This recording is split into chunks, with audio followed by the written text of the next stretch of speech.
Ashkenazim are a development that started about 1100 years ago.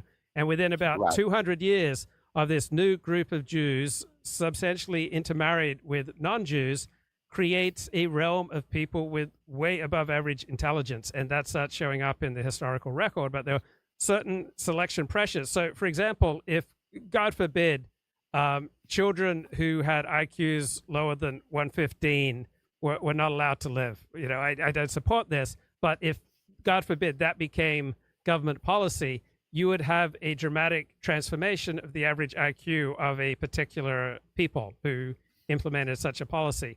And the selection pressures were for Ashkenazi Jews as minorities, that they either had to be very smart, or the less intelligent ones dropped out of the culture, became Christians, or they weren't able to reproduce. So the smart ones were able to reproduce a lot of kids because they could financially support a lot of children, while the less intelligent ones weren't able to reproduce, or they left the tribe.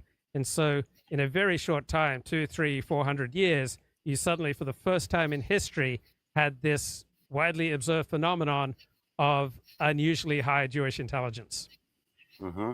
And then, but when you think about it, when you factor in genetics, the regression to the mean, how smart must these son of a guns must have been?